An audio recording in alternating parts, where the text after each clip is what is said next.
विद्यार्थी मित्रमैत्रिणींनो, BA भाग 3 semester 6 मध्ये लोकसंख्याशास्त्र शिकताना आपण जनन म्हणजे काय, जनन क्षमता म्हणजे काय, जनन अभ्यासाचे महत्त्व आणि जननविषयक अभ्यासाचे महत्त्व स्पष्ट करणारी प्रमुख कारणे पाहू। तर वर्तमान परिस्थितीत साधारणपणे जगातील प्रत्येक देशाची लोकसंख्या वाढत आहे। त्यातल्या त्यात विकसनशील देशात लोकसंख्या वाढीचे प्रमाण जास्त दिसून येते। तिच्यात घट करणे अनेक देशांना कठीण झाले आहे। लोकसंख्येचे स्वरूप समजून घेण्यासाठी तिच्या गतिमानतेचा अभ्यास करावा लागतो। सामान्यपणे लोकसंख्येची गतिमानता मानवी जननाशी संबंधित असते, कारण जनन हा लोकसंख्येत वाढ घडवून आणणारा एक महत्त्वाचा घटक असतो। जागतिक लोकसंख्या वाढीस जनन हाच एकमेव घटक कारणीभूत असल्याचे दिसून येते। समाजाची पुनर्स्थापना होण्याची प्रक्रिया जननामुळेच अखंडितपणे चालत असते। पुनर्स्थापना जर अपुरी होत असेल तर अनेक प्रकारच्या सामाजिक समस्या निर्माण होतात। त्यामुळे लोकसंख्येचा अभ्यास करताना जनन संकल्पनेचा अभ्यास करणे महत्त्वाचे ठरते। जनन व जनन क्षमता या दोन संकल्पना वेगवेगळ्या आहेत। त्यांचा अर्थ आपण पाहू। तर सुरुवातीला जनन म्हणजे काय? जीवित बालकास जन्म देण्याच्या वास्तव पातळीचा जेव्हा निर्देश होतो तेव्हा त्या घटनेस जनन असे म्हणतात।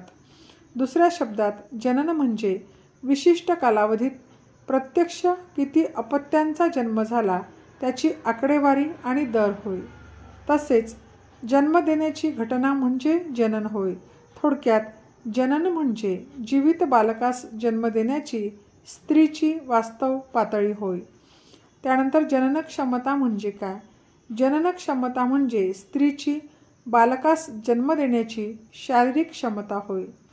थोडक्यात जीवित बालकाला जन्म देण्याच्या शारीरिक क्षमतेस जनन क्षमता किंवा प्रजोत्पादन क्षमता असे म्हणतात। सर्वसाधारणपणे स्त्रीचा जननक्षमतेचा कालावधी वयाच्या 45 ते 49 वर्षे इतका असतो, तर पुरुष साधारणपणे वयाच्या 15 ते 65 वर्षे कालावधीत अपत्य निर्मितीक्षम असतो। त्यानंतर जनन अभ्यासाचे महत्त्व आपण पाहू। जनन हा लोकसंख्येत बदल घडवून आणणारा एक महत्त्वाचा घटक असल्यामुळे लोकसंख्येच्या अभ्यासात या घटकाला महत्त्वाचे स्थान प्राप्त झालेले आहे। जनन पातळीवर लोकसंख्येची रचना अवलंबून असते। लोकसंख्येची रचना ही लोकसंख्येच्या सामाजिक, आर्थिक व लोकसंख्याशास्त्रातील वैशिष्ट्यावर अवलंबून असते। लोकसंख्याशास्त्राच्या अभ्यासात जनन व जन्मदर यास फार महत्त्व आहे, कारण कुटुंबातील अपत्यांच्या जन्माचा परिणाम त्या कुटुंबाच्या आकारावर होतो। कुटुंबातील अपत्यांची संख्या जास्त असल्यास कुटुंबाचा आकार मोठा असतो, तर कुटुंबातील अपत्यांची संख्या कमी असल्यास कुटुंबाचा आकार लहान असतो। दुसरे म्हणजे ज्या कुटुंबात एका स्त्रीपासून जन्म घेणाऱ्या अपत्यांची संख्या जास्त असते अशा कुटुंबातील स्त्रीच्या आरोग्यावर प्रतिकूल परिणाम होतो। जननदर वाढत असल्यास त्याचा देशाच्या लोकसंख्या वाढीवर सुद्धा परिणाम होतो। जनन व जन्मदराचा अभ्यास देशातील अनेक समस्या जसे की आर्थिक, सामाजिक, पर्यावरणीय, दारिद्र्य, स्थलांतर, निवारा, सार्वजनिक आरोग्य, निम्न राहणीमान, बेरोजगारी इत्यादी सोडविण्यासाठी उपयोग होत असल्यामुळे जनन अभ्यासाला महत्त्व प्राप्त झाले आहे। जननविषयक अभ्यासाचे महत्त्व स्पष्ट करणारी काही प्रमुख कारणे आहेत, त्यांचा आपण अभ्यास करू। तर पहिले कारण आहे लोकसंख्येचा वाढता वेग। जन्मदर व मृत्यूदर या दोन घटकांवरच प्रामुख्याने लोकसंख्या वाढ अवलंबून असते।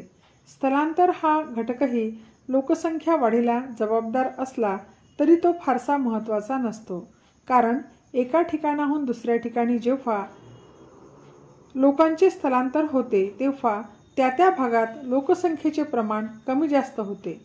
एवढेच नव्हे तर एकूण लोकसंख्येवर स्थलांतराचा काहीच परिणाम होत नाही. जन्मदर व मृत्यूदरातील बदलांमुळे मात्र एकूण लोकसंख्येत बदल घडून येतो. जगातील अनेक विकसनशील देशांमध्ये मृत्यूदरात मोठ्या प्रमाणात घट झालेली असली तरी त्या प्रमाणात जन्मदरात मात्र घट झालेली नाही. परिणामी अशा देशांमध्ये लोकसंख्या वाढीचा दर जास्त असल्याने त्यांची लोकसंख्या वेगाने वाढत आहे. लोकसंख्या वाढीचा सदरील वेग रोखता यावा या दृष्टिकोनातून जननविषयक अभ्यासाला महत्त्व प्राप्त झाले आहे. त्यानंतर दुसरं कारण आहे जननविषयक चुकीचा अंदाज. भविष्यातील जननविषयक चुकीच्या अंदाजामुळे सुद्धा लोकसंख्येत वाढ झाल्याचे दिसून येते. जगातील अनेक देशातील लोकसंख्या वाढीबाबतचे लोकसंख्या शास्त्रज्ञाचे अंदाज चुकीचे ठरले. लोकसंख्या शास्त्रज्ञाच्या कल्पनेतील लोकसंख्या ही 1937 पर्यंत टिकून होती. त्यानंतर मात्र जागतिक मंदीची लाट ओसरली व विकसित देशातील जन्मदर वाढू लागले व त्यानंतर परत ते कमी कमी होऊ लागले. यावरून असे लक्षात येते की जनन गतिमान असून अपत्यांची संख्या गरजेनुसार कमी किंवा जास्त करता येते. तसेच आर्थिक, सामाजिक व राजकीय परिस्थितीनुसार जन्मदराचे प्रमाण कमी किंवा जास्त होऊ शकते हे सिद्ध झाले आहे. त्यामुळे लोकसंख्या नियंत्रित ठेवण्याच्या दृष्टीने जननविषयक अभ्यासाला महत्त्व प्राप्त झाले आहे. त्यानंतर पुढचं कारण आहे औद्योगिकरण. जगातील अनेक देशातील समाजात कुटुंब संस्थेला पूर्वीपासूनच अत्यंत महत्त्वाचे स्थान प्राप्त झालेले आहे. आजही ते कायम आहे. पूर्वी नागरी समुदाय फारसा अस्तित्वात नसल्यामुळे लोकसंख्येचा विचार करताना नागरी समुदायातील लोकसंख्येचा फारसा विचार केला जात नसे. औद्योगिकरणात वाढ झाल्यामुळे मात्र नागरी समुदायात वाढ झाली व उद्योगप्रधान नागरी संस्कृतीसुद्धा लोकसंख्येला महत्त्व आहे हे लक्षात आले. त्यामुळे उद्योगप्रधान नागरी संस्कृतीतील कुटुंबाचा आकार व त्यांच्या वाढीची प्रक्रिया निश्चित करणाऱ्या जननविषयक घटकांच्या अभ्यासाचे महत्त्व पटू लागले. थोडक्यात ग्रामीण भागातच लोकसंख्या वाढते असे नसून शहरी भागातही लोकसंख्या वाढते हे अभ्यासाअंती सिद्ध झाल्याने जननविषयक अभ्यास करताना उद्योगप्रधान नागरी संस्कृतीचा विचार करणे भाग पडते. त्यानंतरचं कारण आहे जनन अभ्यास पद्धतीतील सुधारणा. सुमारे 50 वर्षापासून जननविषयक अभ्यास करण्याच्या पद्धतीमध्ये खूप सुधारणा झालेल्या दिसून येतात. त्यामुळे जननविषयक अभ्यास करणे सुलभ झाले आहे.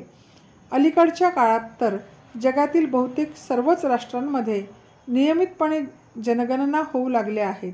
परिणामी जन्म, मृत्यू इत्यादी महत्त्वाच्या घटनांची काटेकोर नोंदणी सुरू झाल्यामुळे जननविषयक अभ्यासाला बरीच सामग्री प्राप्त होऊ लागली आहे. जननमापनाच्या अनेक पद्धतींचा वापर होऊ लागल्याने जनन प्रक्रियेचे काटेकोर विश्लेषण करणे सोपे झाले आहे. थोडक्यात जनन अभ्यास पद्धतीतील सुधारणांमुळे जननविषयक अभ्यासाचे महत्त्व वाढले आहे. अशा प्रकारे निरनिराळ्या कारणांमुळे जनन अभ्यासाचे महत्त्व वाढलेले दिसून येते.